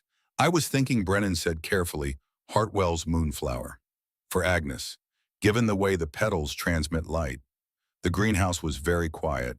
Yes, Dorothy said, call it that. She hung up. Ruth said nothing. She simply reached across the bench and put her hand over Dorothy's for a moment. Then she went back to her work. That was the right thing, too. The naming would take months, peer review, formal description, official registration in the botanical record. These things move slowly. Dorothy had learned from Agnes and from her own experience that the most important things usually did. But the evening after Brennan's call, Dorothy walked out to the east gate at dusk and stood at the fence line. The Cameron parcel was quiet on the other side. The hardwoods were black shapes against the darkening sky. Somewhere in the slope below those trees, Agnes's discovery. Hartwell's moonflower, not yet official, but already named, was closing its white petals against the evening. You were right to be afraid, Dorothy thought to Agnes. The wrong people were right next door. And somehow, it survived anyway. She leaned against the fence post. I think you knew, she said, out loud, not self-consciously. There was no one around. And she had been talking to Agnes in one form or another since the day she opened those boxes. I think you knew what you'd found, and you were afraid, and you hid it the only way you knew how. And it worked. It worked for 46 years. Agnes Catherine Hartwell, she said. First documented observer of a previously unknown species. Botanical innovator. Preserver of 62 rare plants. Underestimated her entire life. She straightened up. Not anymore. She walked back to the house. Sandra came on a Saturday in late July. Not announced. Not prepared. Dorothy saw the unfamiliar car on the track and felt the small, complicated anticipation of a woman who had not seen her daughter-in-law since the morning of the kitchen table. Sandra got out looking uncertain in a way Dorothy had never seen from her. Sandra's uncertainty had always been hidden under control, the tight precision of a person who managed discomfort by managing everything else. This was different. This was visible. She stood at the edge of the clearing and looked at the property. Dorothy set down her trowel and waited. Sandra walked across the clearing, stopped a few feet away, looked at the beds, the greenhouse, the rebuilt barn, the restored house with its fresh porch boards and clean windows. Looked at it with the expression of a person who has been wrong about something substantial and is in the process of understanding that fully for the first time. Gerald talks about this place, she said. Every Saturday when he comes home, he talks about it for the whole drive, does he?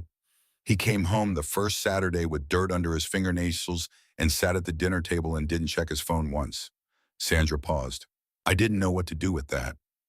Dorothy said nothing. I know I owe you, Sandra. Dorothy kept her voice level. You can say what you came to say without a prologue. Sandra looked at her directly for the first time. Something shifted in her expression. Not quite relief, but adjacent to it.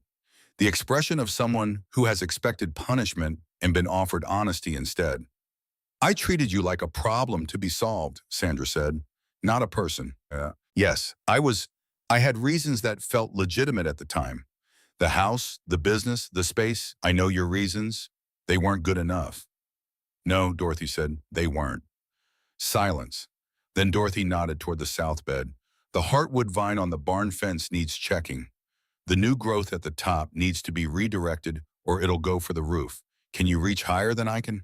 Sandra looked at the vine, at Dorothy, and at her own hands, probably, she said. Then come on, no embrace, no performed reconciliation. Just work, which was the only honest starting place Dorothy knew. Sandra followed her to the barn fence and did what she was shown to do, and didn't talk more than was useful, and that was enough to begin. The formal publication of Agnes's work appeared in the Botanical Journal of North America in September. Ruth had spent 4 months on the documentation cross-referencing Agnes's notebooks with existing botanical records, establishing timelines, writing the historical context section with the authority of a woman who had spent 4 decades teaching people how to think carefully about the past.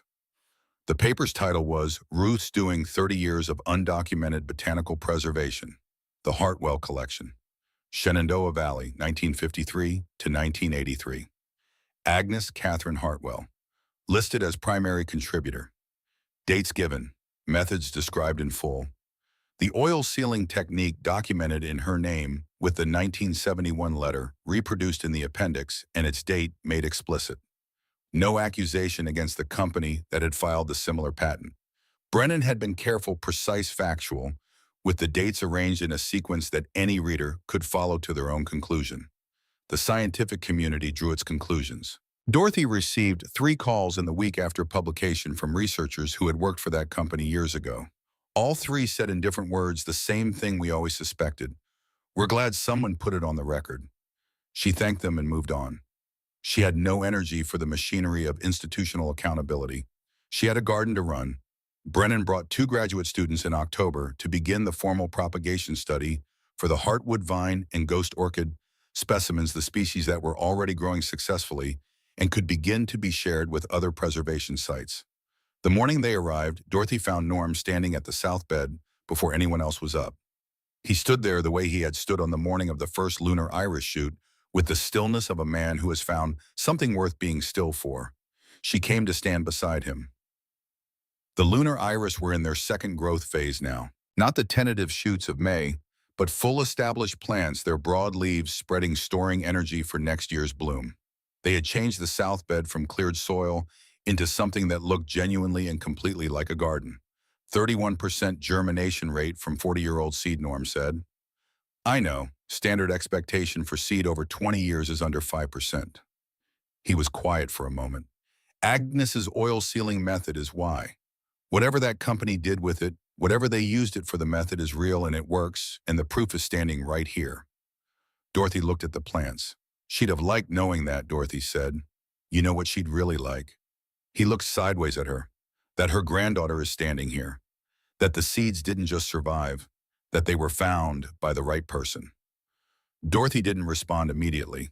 She thought about what it meant to be called the right person. She had spent 75 years doing things that were right for other people, raising Gerald, supporting Robert, selling her house when it was needed, making herself smaller in someone else's space. She had always been the right person for other people's needs. This was the first time in her life that she had been the right person for something that was also entirely hers. She let herself feel that, not triumphantly, just clearly. The way you feel a temperature change, specific and real. I should have come sooner, she said, not bitterly, as honest acknowledgement. You came when you were supposed to, Norm said. She looked at him, he shrugged. That's what the notebooks say. And Agnes had a better record than most. Gerald found her in the greenhouse on his third Saturday in October. She was transplanting ghost orchid seedlings, the most delicate work she'd done yet. The ghost orchid had nearly broken her heart twice before yielding a single viable seedling. Now she had four. She moved them with the concentration of a surgeon. Gerald stood in the greenhouse doorway. He knew better than to interrupt transplanting. He waited. When she set the last one in its prepared medium and straightened up, he said, I've been thinking about what you told me, about the work Agnes did, about how you found it. I know. I can tell. You can? She looked at her son. He was different now from the man who had sat at the marble table in April with rehearsed lines and a contracted certainty. Not transformed people didn't transform cleanly or completely, but changed in the places that physical work changed people, more present in his body, less defended at the surface, more willing to tolerate silence without filling it. The hands helped, hands that had been digging and weeding and learning to be useful. You look like your grandfather, she said, when he was learning something new. That particular expression you get. Gerald was quiet for a moment. Mom, he stopped, started again. What I did asking you to leave, threatening you, treating you like Gerald. I need to say it properly. She set down her transplanting tool, waited. I was wrong in every way you can be wrong about something. I convinced myself it made sense because it was convenient for it to make sense. I didn't think about who you were or what you'd sacrificed or what you were capable of. I just saw an old woman, Dorothy said. You saw an old woman. Yes. And now he looked around the greenhouse, at the seedlings she'd brought from near extinction, at the notebook open on the bench with her own neat handwriting, recording observations in the same methodical way Agnes had recorded hers. Now I see you, he said, which I should have been doing the whole time. Dorothy picked up her transplanting tool. She did not say it was fine. It wasn't fine, and they both knew it, and pretending otherwise would have been an insult to both of them. But she said the thing that was true. Then start from here, she said. Not from there. From here. Gerald nodded. She went back to the ghost orchid seedlings. He pulled a stool to the bench and sat there, not helping, not talking, just present. The way Robert used to sit in her garden. The way her father used to sit on the porch. There in case he was needed. Content not to be. She worked. He sat. The greenhouse held them both. October moved into November. The garden went into its winter preparation beds, mulched root systems put to rest, the greenhouse sealed and monitored for the orchid seedlings that needed specific temperatures to survive. Dorothy's days shortened and simplified. She found that she didn't mind the quiet the way she once would have. She had spent 3 years in a house full of people who weren't really there. She had arrived here to a silence that felt like punishment. Somewhere between May and November, it had become something else, not loneliness, but solitude. The kind you chose. The kind that had work in it. Ruth came on Tuesdays regardless of weather. They had developed the habit of working in the same room without speaking much, which was the deepest kind of companionship Dorothy had found in years. Norm came when he had a reason, and sometimes when he didn't. He had begun referring to the barn workshop as his space in the casual way of a person who has stopped asking permission to belong somewhere. Frank came on Saturdays with supplies and left early enough to be home for dinner, which was the schedule of a man who kept his life orderly and considered it sufficient. Gerald came on Saturdays too. He and Frank had developed a working relationship built on the silent competence of two men who had both spent decades doing things with their hands and didn't need to talk about it. Sandra came twice more through the fall, then 3 times. She did not transform either, but she showed up and the showing up was real. Dorothy tracked all of this without sentimentality. These were not the people she would have chosen at 75 if she had been able to choose from a list.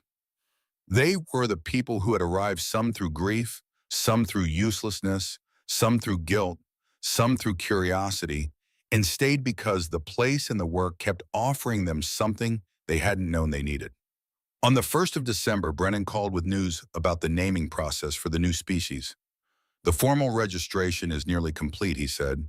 It'll be official in the new year. I wanted to ask you something before it's finalized. Ask. The convention is to name it for the discoverer Agnes, but there's flexibility in how that's done. He paused. I've been thinking about this a lot, Dorothy. Agnes found the colony in 1979, but she protected it by not naming it. She kept it alive for 46 years by being silent, and you found it again. You held the permit, you documented it properly. You're the reason it's entering the scientific record at all. Name it for Agnes, Dorothy said. I was going to, but I want to add something. With your permission. Another pause. Hartwell's Moonflower. Agnes and Dorothy Hartwell, both names in the citation. Dorothy stood at the kitchen window. The south bed was bare now, covered in its winter mulch, the lunar iris roots sleeping underneath. The barn fence held the dormant heartwood vine, its stem thickened already in its first full season. The greenhouse glowed faintly warm against the cold. Dorothy didn't do anything, she said. She just found what Agnes left. That's not a small thing, Brennan said. In conservation work, the finding is half the battle. The keeping is the other half. Agnes kept it alive. You found it and kept it from disappearing forever. One without the other wouldn't have worked. Dorothy thought about the letter in the fourth notebook. You will come when you're ready. Agnes had not preserved the seeds for herself. She had not found the colony for herself. She had done all of it, knowing that someone else would eventually have to finish what she started. Two names, two women, two halves of the same long act of persistence. All right, Dorothy said, both names. She heard Brennan exhale the quiet exhale of someone who had been hoping for that answer. It'll be in the record forever, he said. I know, Dorothy said. That's the point. She found the last thing Agnes had left her in December. She was not looking for it. She was reorganizing the storage space under the eaves, the same small door she'd crawled through in April to find the boxes. She was installing a proper shelf unit to keep the remaining sealed specimens in better order. She had her flashlight. She was measuring the depth of the space, and she saw it. On the back wall of the eave space, not visible from the door. Only visible if you were fully inside, which she had not been in April. She had only reached in to pull the boxes forward. A small frame, nails to the rafter. She got down on hands and knees, crawled in, brought the flashlight close. A photograph. Agnes. But not the photograph from the dresser, not Agnes at 50 squinting into the field with her quietly satisfied expression. Agnes at perhaps 35. Standing in a garden that Dorothy recognized, now the south bed, but in its original form, flat to the ground, beds arranged in Agnes's working style. Rows of plants a summer afternoon, the old barn standing whole and straight in the background. Agnes was not looking at the camera. She was looking at the plants. And she was smiling the way people smile when they think no one is watching. Without performance, without awareness. Just happy in the particular complete way of a person doing exactly what they are supposed to be doing. On the back of the frame in Agnes's handwriting, home is not a place. It's the work that needs you. Dorothy looked at the photograph for a long time in the flashlight circle. Then she brought it out carefully. Brought it down to the kitchen, cleaned the glass gently, set it on the windowsill above the sink where Agnes had probably stood more hours than anywhere else in this house, and where the morning light would hit it first. Two photographs now. Agnes looking at the camera with quiet satisfaction. Agnes looking at her garden with unself-conscious joy. Both of them true. Both of them Agnes. Dorothy stood at the sink and looked at them for a moment. Then she made her tea and sat at the table and opened her own notebook. December 1st, year 1. She wrote the date at the top of the page. Then the temperature 31 degrees overnight, the first hard freeze coming. Notes on the greenhouse monitoring schedule. Notes on the heartwood vine winter dormancy. Notes on what needed to happen in spring, the propagation schedule. Brennan's team had planned the new species she was considering attempting from Agnes's remaining sealed stock. She wrote for 20 minutes.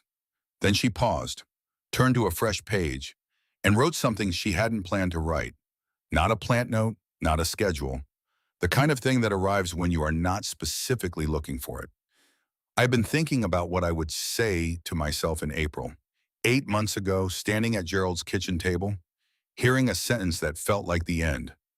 I would say this: it was not the end. It was a clearing, not a gift. A clearing. There's a difference. Gifts are given. Clearings are opened, often violently, often by forces that don't know what they're creating space for. Gerald didn't give me anything. He cleared a space I didn't know I needed. The space turned out to be this house, this land, this work. But I couldn't have found it while I was still standing in the kitchen. I am 75 years old. Agnes's seeds were 40 years old when I planted them. Both of us are doing our best work now. There is no lesson in that. It is simply what happened.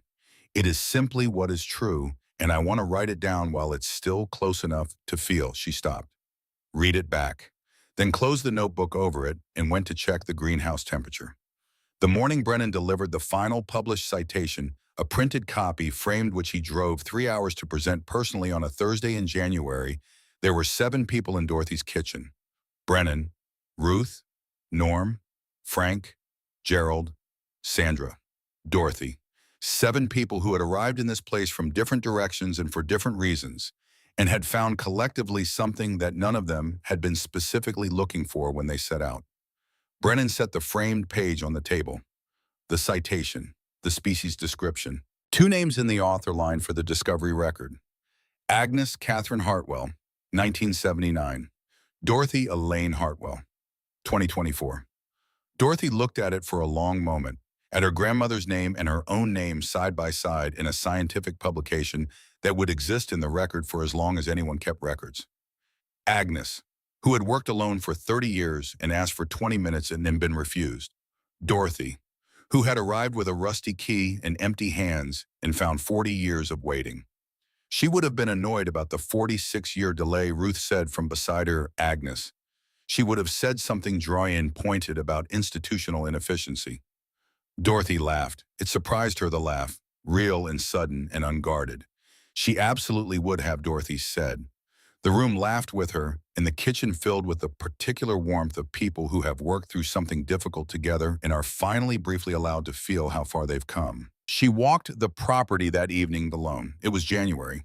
The air was cold and clean, the way Virginia winter was cold and clean. Not brutal, but honest. Her breath showed. The ground was hard underfoot. She walked the south bed with its sleeping plants, walked the fence line where the heartwood vine was a tracery of bare stems waiting for warmth, walked to the greenhouse and checked the orchid seedlings through the glass, 4 small green lives maintaining themselves against the cold, requiring almost nothing now. She walked to the east gate, stood at the fence line. Beyond it in the dark, the Cameron parcel held its secret colony. Hartwell's moonflower dormant for winter, its ground-level leaves pulled close, waiting for June. Waiting with the patience of something that had been waiting long before Agnes found it and would still be waiting long after everyone in that kitchen tonight was gone. Dorothy put her hand on the gatepost. She thought about Agnes writing in 1981, "You will come when you are ready, when you have lost something, when you find yourself with empty hands and no instructions." She had lost something, she had arrived with empty hands, but empty hands, she had discovered, were not nothing. Empty hands were available. Empty hands could hold a rusty key, could turn the pages of a notebook, could press into cold soil and feel what was living there, could plant a seed 40 years old and wait 17 days and kneel in the dirt without apology when it came through. She had been set aside like something the world was finished with, and she had walked into a house that was waiting for her. She finally understood what Agnes had meant, not about seeds, or not only about seeds, about everything. About what happens when a person is finally placed where they belong. They don't recover slowly. They don't return cautiously. They grow the way a seed grows when it has been waiting long enough, all at once, with everything they have. She walked back to the house. The lights were still on in the kitchen. She could see through the window. Norm and Frank were talking over the table, their voices low and direct. Ruth had found something in the notebooks to exclaim over, her voice cutting through the others. Gerald was washing dishes at the sink, his back to the room, doing something useful with the quiet confidence of a man who has learned that showing up counts more than showing off. Sandra was at the counter, and as Dorothy watched, she said something that made Gerald laugh a real laugh, surprised out of him, and he turned from the sink and said something back, and Sandra shook her head. And whatever it was small and ordinary, and the beginning of something. Dorothy stood on the porch for a moment. She was not standing outside the life in that kitchen. She was pausing before re-entering it. There was a difference, and she had lived both long enough to know. Inside was warmth and people, and the particular noise of a house that had been quietly waiting to be useful again. Outside was the cold air and the dark field, and the sound of the spring running in the distance, the same spring Agnes had called the heart of the land still running. She breathed once, opened the door, went inside. Later, after everyone had gone, she sat at the kitchen table with her notebook and Agnes's two photographs on the windowsill, catching the last of the kitchen light. She picked up her pen. She had been going to write more plant notes, more schedule entries, more of the useful forward-looking work of a woman with a full spring coming. Instead, she turned to a blank page and wrote one thing: for whoever finds this next. She looked at it for a moment. Then she wrote, the seeds are in the greenhouse third shelf from the left. The notebooks are in the second drawer. The techniques are documented. The moonflowers on the East Boundary County land permitted access bloom in early June. Leave it where it is. Agnes knew what she was doing. The work will need someone after me, it always does. That's not a warning. It's the whole point. Whatever you've lost to get here, it was the right price. Don't let anyone tell you otherwise. She put the pen down, closed the notebook. Agnes's photographs caught a small glow from the winter yard. The younger Agnes smiling at her plants with no audience, no recognition, no idea that 70 years later, her work would still be growing. The older Agnes looking at the camera with the quiet satisfaction of a woman who knows what she has done and doesn't need anyone to confirm it. Dorothy Hartwell was 75 years old. She had arrived in April with a rusty key and a grief she hadn't been able to fully name. She had found a garden that had been waiting for her.